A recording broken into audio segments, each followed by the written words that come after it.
Hey everybody, welcome to Everything's Plastic Toy Reviews. Today we have another Marvel Legends action figure review. This is the awesome Iron Spider. We get a quick look at the packaging here. We got some artwork of Iron Spider on the side. Cool picture of the figure on this side.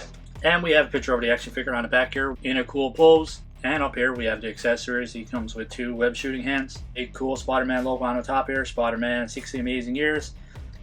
Other than that, that's it for this windowless packaging. Let's crack this guy open. And we'll be right back with this guy out of the package so we can get a closer look. The guy comes with two of these web shooting hands, which we're familiar with most of our Spider-Man figures.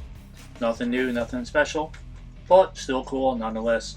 And obviously it's Iron Spider, so he comes with three of these. And all three of these are exactly the same. These two look pretty cool. I've seen them on pictures and stuff like that when this one was initially released. And I'm glad to see that these are actually better than the MCU Iron Spider. The MCU Iron Spider, these were really flimsy and didn't really look that great. A little bit relieved, and I'm glad these actually came out pretty decent.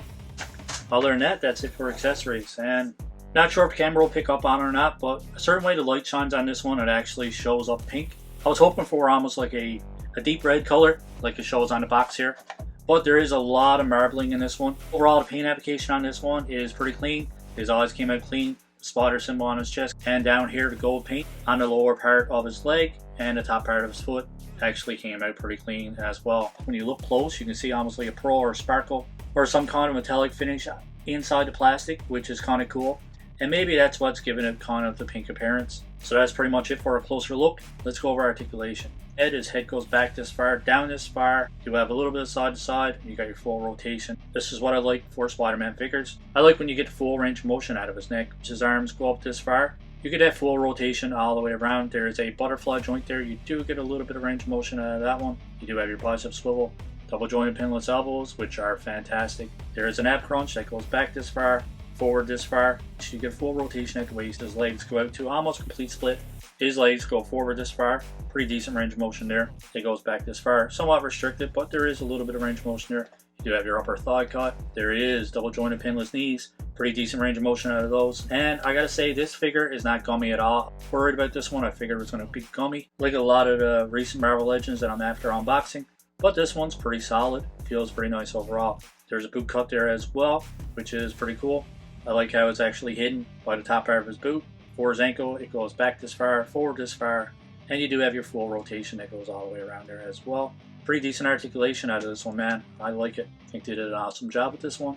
Now that we covered articulation, let's pop in his extra arms and see what he looks like. I think these are all the same. I don't think there's a specific place where these need to go. Alright, so I gotta admit, I actually love how these fit in. They fit in nice and tight. I was worried that they were going to be kind of sloppy, but they actually poured in very nicely. All together, there's a joint here, solid piece, joint, solid piece, joint, and this one here is a solid piece as well. MCU Iron Spider, all these are actually functioning. On this one, like I said, every second joint is actually articulated, which I'm fine with. I think once you play around with this guy, you can still get pretty decent articulation out of this one. Depends on how you want to display it. It does give you a lot of options, but it's somewhat restricted as well, especially if you're used to the MCU version of the Iron Spider. Which, with this one, you actually get 4 arms, and every single joint is articulated. So it does make it a little bit easier to pose, and a little bit easier to play around with. So we covered articulation. It's really up to you guys how you want to display this one. If you play around with it enough, I'm sure you can get it into whatever pose you want to get it into.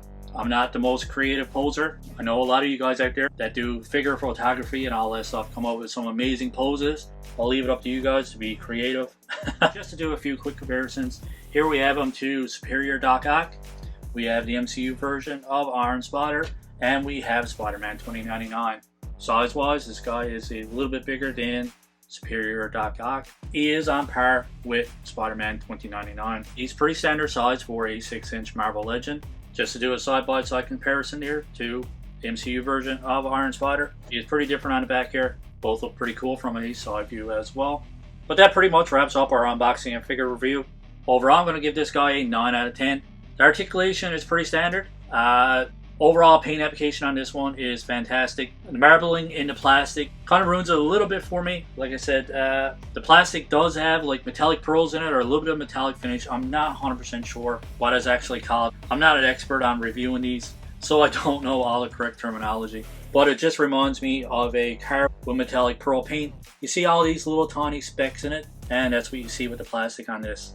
Don't know if the camera will actually pick up on it or not, but when you look close to it, the actual plastic itself does have a nice metallic appearance. I think it does look cool overall. His extra arms are pretty cool. I think I would like if every single joint was articulated. Would make it a little bit easier to actually pose this guy, and definitely would make him a little bit easier to maneuver. They are a little bit awkward to handle.